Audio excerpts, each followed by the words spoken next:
Kita melanjutkan kajian Ihya. Pada minggu yang lalu Imam Ghazali sudah memberikan kritik terhadap tiga karakter yang tidak baik. Yang pertama yaitu orang yang memposisikan diri seolah-olah menjadi sebagai ulama, bisa dengan cara menggunakan pakaian seperti ulama, tapi sesungguhnya kualitas dirinya, kualitas batiniahnya itu jomplang. Nah, kita oleh Imam Ghazali jangan terpesona yang seperti ini. Karena di zaman sekarang orang pengen tenar, pengen pragmatis, itu gampang. Memakai pakaian yang kayak ulama atau memakai pakaian yang kayak syekh. Padahal ilmunya tidak sampai pada itu. Hanya sekedar pakaian luarnya. Nah, Imam Ghazali mengingatkan jangan sampai kita terpedaya dengan orang yang sebatas menampilkan lahiriah. Jangan mudah kaget, jangan mudah gumun. Misalkan kita tiba-tiba melihat orang yang penampilannya kayak syekh, tapi ternyata ilmunya tidak ada. Nah, ini yang oleh Imam Ghazali jangan sampai tertipu. Kalau di Indonesia orang yang memakai surban, memakai ubel-ubel gitu itu kan posisinya dianggap sebagai ulama besar. Nah, sementara ada orang yang tidak memiliki kapasitas itu, hanya sekedar pengen dilihat oleh orang, pengen diperhatikan oleh orang, akhirnya maksudnya ini dijadikan sebagai modus. Lah, Imam Ghazali mengingatkan jangan terpedaya yang seperti ini. Sebab apa? Kalau kita pergi ke Timur Tengah, ke Arab atau Afrika, saya pernah melihat di pasar di Mesir di Kairo, itu satu malam saya jalan-jalan bersama teman-teman yang waktu itu pergi ke Mesir. Lewat pasar, di situ saya kaget ada orang, maaf kalau di sini tuh kuli, tukang tanggul, itu memakai gamis, memakai udeng-udeng, memakai surban. Lah, ternyata ini pakaian adat, pakaian kebiasaan. Jadi bagi orang Mesir itu bukan yang aneh. Cuma problemnya di Indonesia. Kalau di Indonesia ini ada orang yang penampilannya pakai gamis putih-putih tambah udeng-udengan gitu. Itu banyak yang membuat terpesona seolah-olah itu dia alim, dia seorang syekh, dia seorang yang ilmunya luar biasa. Ternyata tidak itu. Nah, Imam Ghazali sudah mengingatkan jangan terpesona dengan tampilan luar dari aspek luarnya saja. Gitu. Kalau kita lihat sekalipun dia pakai pakaian biasa, tapi ilmunya sangat dahsyat. Ilmunya ibarat lautan. Itu banyak di Indonesia yang seperti itu. Jadi Imam Ghazali mengingatkan jangan mudah terpesona dengan modus-modus yang seperti itu. Karena itu termasuk hal-hal yang menipu di dalam agama. Kemudian yang kedua yang dikritik oleh Imam Ghazali yaitu orang ngaku keturunan Rasulullah, ya. Dia ngaku bahwa dirinya itu Alawi. Alawi ini kan salah satu marga yang memiliki keturunan Rasulullah. Padahal dia orang biasa. Ditambah namanya dikasih Habib. Sesungguhnya dia orang biasa. Lah, orang-orang yang seperti ini ada. Ya, dan di zaman sekarang banyak. Itu artinya secara genetik ya dia tidak ada keturunan yang Alawi atau memiliki genetik orang-orang soleh atau sampai pada dzurriyyah Nabi, itu tidak, tapi hanya dijadikan sebagai modus, sama kayak yang pertama tadi. Yang pertama itu modus mengikuti gaya pakaian ulama besar, padahal dia sebenarnya ya bukan orang berilmu, bukan apa-apa. Dites, ditanya huruf jar mesti bingung karena ya nggak pernah ngaji. Gitu. Ditanya soal bedanya fi'il madhi bingung ya karena nggak pernah ngaji, gitu kan. Ini satu contoh. Yang kedua adalah modus ya mengaku-ngaku sebagai dzurriyyah Nabi atau Alawi, padahal sesungguhnya tidak. Nah, kritik Imam Ghazali ini ternyata sudah 12 abad yang lalu. Nah, fenomena kondisi sosial masyarakat kita itu banyak yang mudah terpesona, tergopoh-gopoh. Ya, melihat penampilan, ini kayak Habib, ini kayak, padahal dia bukan Habib, bukan siapa-siapa. Ya kita tetap hormat kalau memang Habib beneran. Kalau dzurriyyah Nabi ya kita wajib takdim. Tapi kalau orang yang modus, dia orang biasa, kemudian menggunakan pakaian-pakaiannya atau mengaku-ngaku sebagai dzurriyyah atau Alawi, ini yang perlu dikritisi.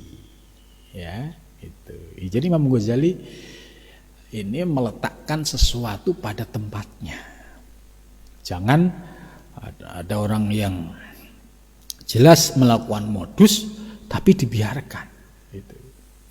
Kemudian yang ketiga, ini Imam Ghazali mengkritik orang yang menggunakan bajunya sufi. Penampilannya kayak sufi, kemana-mana pakai tasbih, pakai ya baju khusus, tambah lagi pakai istilahnya pakaian khusus. Ya, padahal sesungguhnya dia nggak ngerti ilmu tasawuf, nggak ngerti ilmu thariqat, nggak ngerti, ngamalin juga tidak. Lah, apakah ini ada? Ya ada. Imam Ghazali mengkritik pada abad 12, tentu zaman itu sudah ada. Nah, kalau di zaman sekarang itu ada, ya dia sebenarnya bukan seorang sufi, ya, tapi berpakaian seperti sufi. Dia sesungguhnya bukan mursyid, tapi berpakaian seperti mursyid. Ya, karena ilmunya tidak ada, pemahamannya tidak ada, hanya modal pakaian sama tasbih. Ya, ini oleh Imam Ghazali, kalau ketemu orang yang modus seperti ini, ya ini perlu diingatkan dan tidak boleh untuk diikuti, apalagi dijadikan sebagai tadi komersialisasi. Gitu. Ini yang sering disalahgunakan. Itu adalah memperdaya orang awam. Memperdaya orang awam, kemudian terjadilah komersialisasi agama tadi. Dia bukan sufi, tapi hanya bermodal pakaian sufi. Nah, kemudian dia memperdaya orang-orang awam. Padahal ilmunya nggak ada. Yang kedua, ngaku-ngaku sebagai keturunan Nabi, padahal dia orang biasa. Hanya sekedar untuk memperdaya atau mencari makan atau mencari perhatian kepada orang lain. Nah, modus-modus yang seperti ini oleh Imam Ghazali itu dikritik.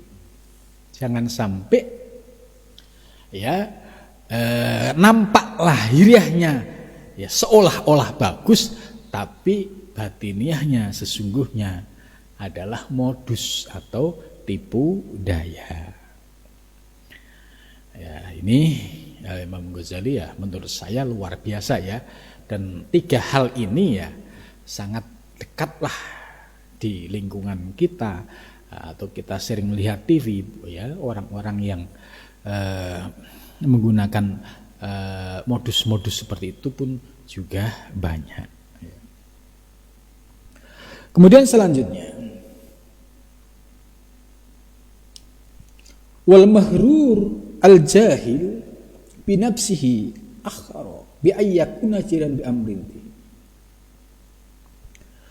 Orang yang tertipu dan dia bodoh, ya dirinya bodoh, dia tertipu kemudian dirinya bodoh, itu ya artinya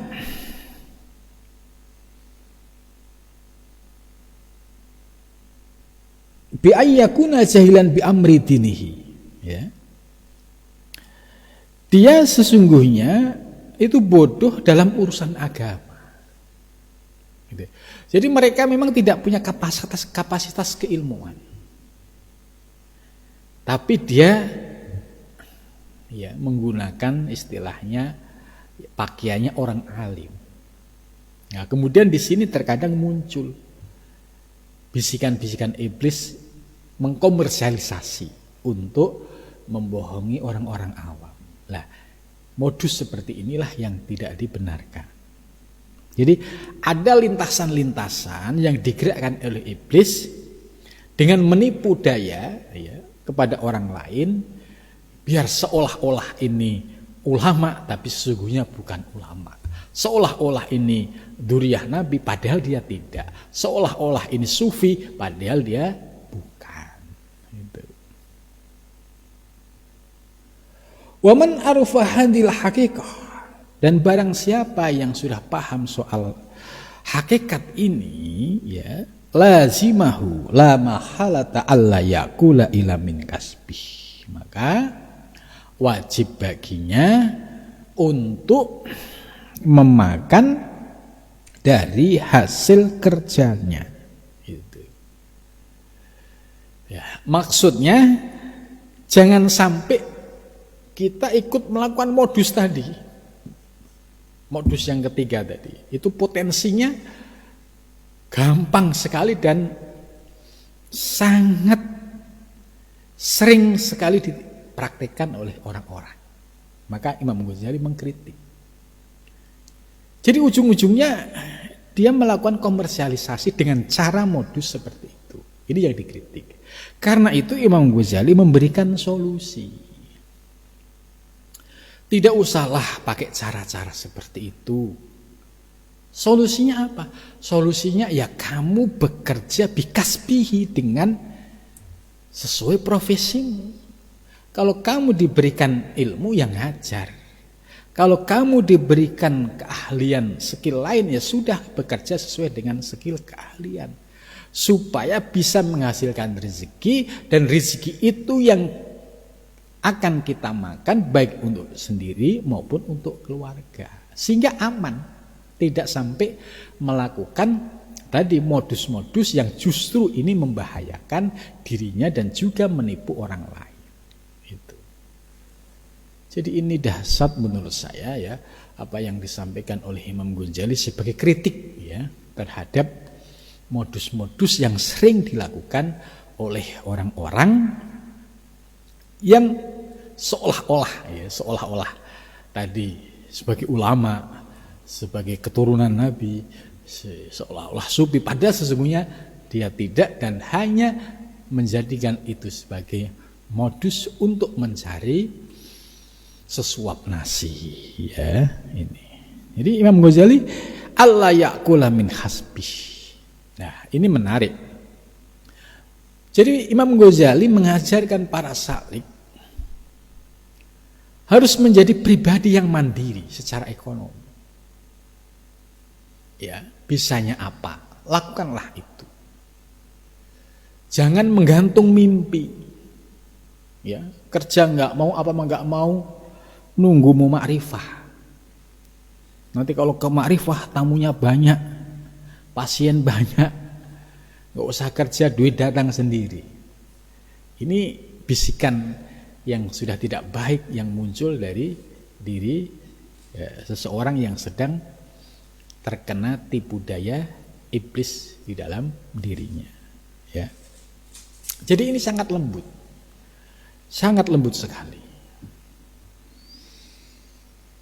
Liyak mana min hadhil goilah, supaya dengan bekerja sesuai dengan profesinya, artinya dia menghasilkan rezeki yang bisa buat makan anak istri dan keluarga, akhirnya aman dari segala modus-modus, dari segala tipu daya tadi. Sebab munculnya modus tadi itu karena tadi faktor ya butuh sesuap nasi sehingga memanfaatkan yaitu simbol-simbol agama tadi. Aula yakulu illa min malin, atau dia tidak makan kecuali dari harta orang ya'lamu yang diketahui qat'an secara pasti. Itu. Yang kedua, dia tidak akan makan kecuali dari harta orang yang sudah pasti diketahui, dikenalnya. Contoh, oh ya, ini si A ini memang orangnya dermawan, ya, dia selalu menyediakan makan, ya, untuk siapapun. Nah, kalau kita sudah kenal siapa dia, nah ini ya, kita sudah memiliki keyakinan, oh iya, ya berarti orangnya ini ya memang suka berbuat baik, menolong orang, kemudian dia suka membantu orang, memberikan makan orang gitu. Jadi dia pasti memastikan untuk mengenal siapa orang tersebut. Ya. Karena ini sebagai sikap hati-hati.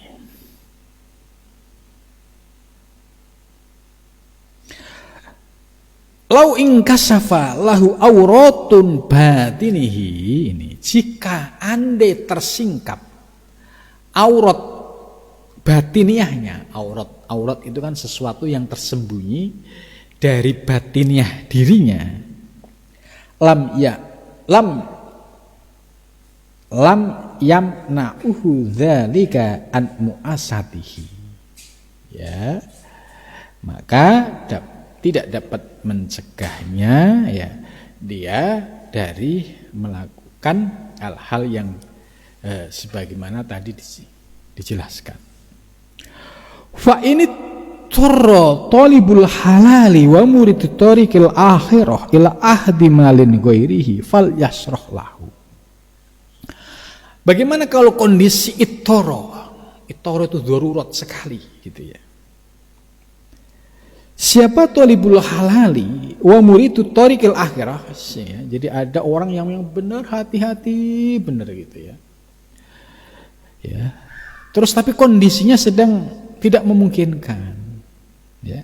Maka fal yusarrih lahu, ya, dia akan mencari informasi yang pasti, ya.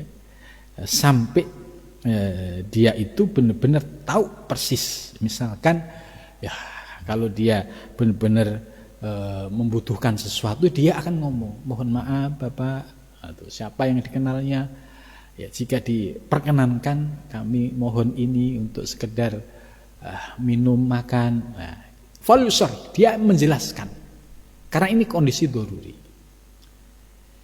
Ya, ini elegan sekali menurut saya penjelasan yang enggak. Jangan sampai salah kaprah itu begini, kalau Allah itu menghendaki saya itu kenyang, ya pasti kenyang, gitu kan? Atau nggak mungkin lah kalau seorang hamba itu akan kelaparan, gitu. Sehingga dia posisi sangat mendesak, sudah tidak bisa makan, sudah tidak apa-apa, terus nggak mau bergerak. Bergerak itu artinya ya ngomong, ya istilahnya komunikasi tidak, pokoknya diem aja. Ya kalau saya memang takdirnya nanti ada yang ngasih makan ya dikasih gitu. Kalau enggak ya enggak gitu. Dia enggak mau melakukan komunikasi, ya, kemudian menyampaikan, akhirnya benar-benar kelaparan dan mati. Ya salah dirinya, karena dia memegang pada etikat Jabariyah.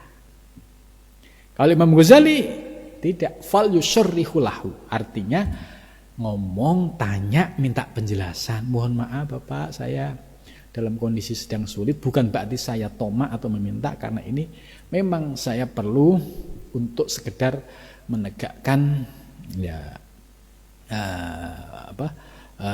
untuk makan, minum, sekedarnya saja. Jadi oleh Imam Ghazali boleh untuk menyampaikan ketika kondisi sedang mendesak. Jadi tidak boleh jadi Jabariyah. Udah posisi seperti itu, terus iktikadnya Jabariyah. Ya kalau dia egois begitu, ya mati benar. Ketika mati, kok saya mati, ya memang itu takdirmu begitu gitu.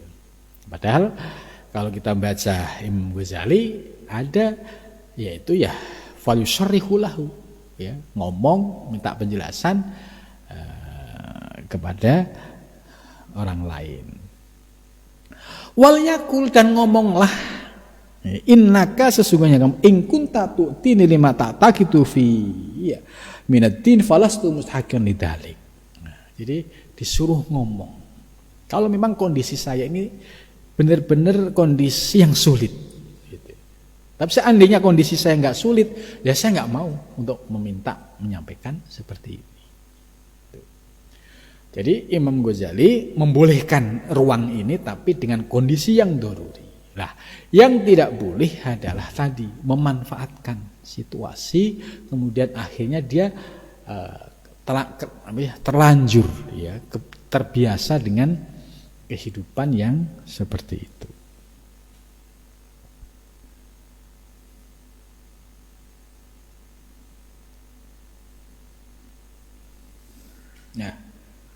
Nah, ini agak yang menarik bawah ini.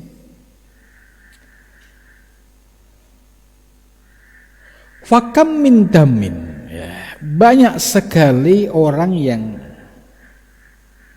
istilahnya damin itu hina, nafsahu, dirinya, wa huwa lahamadhikun bi'aini dammihi. Jadi banyak sekali orang yang menghinakan dirinya, padahal sesungguhnya dia itu terpuji, sebab esensi dari kehinaan dirinya. Nah, contohnya begini.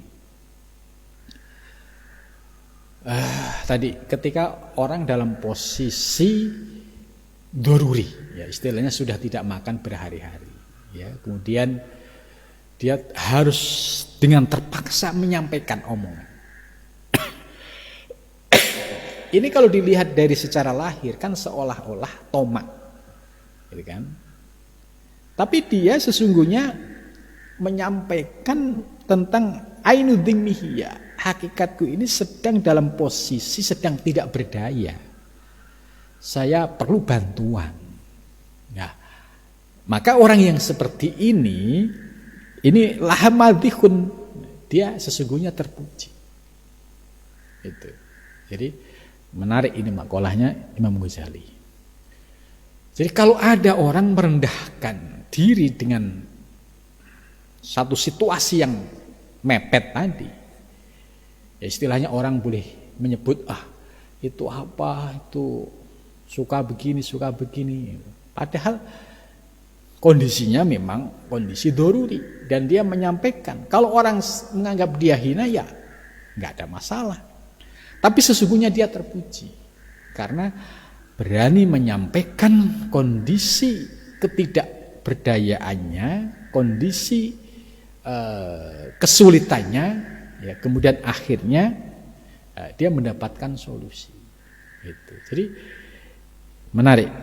Laha madihun bi'aini dimmihi. Fadamun nafsi fil khalwah ma'an nafsi huwa mahmud. Ya. menghinakan diri pada tempat yang kholwat, pada tempat yang sepi beserta diri, itu terpuji. Jadi artinya kita menyadari betul sebagai hamba yang hina, yang fakir, ya, dilalah sedang diposisikan tidak berdaya oleh Allah dan mengakui kefakiran dirinya. Ya, itu ternyata Al-Mahmud, dia terpuji di hadapan Allah Subhanahu wa ta'ala. Wa amaddamu fil malai, sedangkan hinaan dalam tempat keramaian, fahuwa ainur riya, sesungguhnya dia itu esensi daripada riya. Jadi maksudnya begini, ini dua yang berbeda. Yang kedua ini yang disebut oleh Imam Ghazali, wa ammadam fil mala' wa huwa ainur riya. Ada orang yang orang semua sudah tahu, kemudian memposisikan diri seolah-olah dia itu orang tidak berdaya, orang tidak punya apa-apa, gitu, di tempat keramaian. Padahal orang tahu ini sesungguhnya orang yang punya. Gitu. Maka ketika dia berekspresi dengan cara seperti itu sesungguhnya praktek kehinaan yang sedang dilakukan. Karena apa? Sesungguhnya dia bukan posisi itu. Beda dengan yang pertama tadi. Yang kedua ini, ya, dia seolah-olah menghinakan diri, ya, menjadi seorang fakir, menjadi seorang miskin. Padahal sebenarnya dia ada dan tidak sampai level itu. Karena dia menghinakan diri dengan cara seperti sesungguhnya ini adalah ainur riya. Ini adalah sesungguhnya ada bersitan di dalam dirinya, pengen dilihat orang, orang itu, ya walaupun dia itu kaya raya tapi bisa seperti itu. Nah ini sesungguhnya ainur riya. Ya, ini yang dikritik juga oleh Imam Ghazali. Illa idza auradahu iradan yahsulu lil mustami' yaqinan bi annahu muqtarifun lid-dunub wal muqtarifun biha. Wa dzalika mimma yumkinu tafhimuhu bi qara'inil ahwal wa yumkinu talbisuhu bi qara'inil ahwal.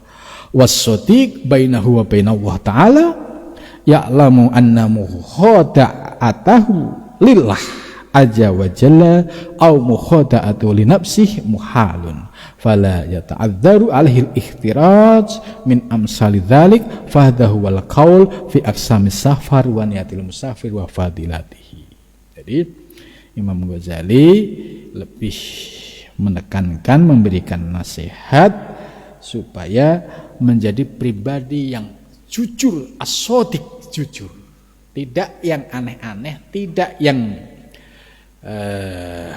membuat-buat, ya, tapi pribadi as-shadiq yang jujur apa adanya, bainahu, antara dirinya dan wa bainallah.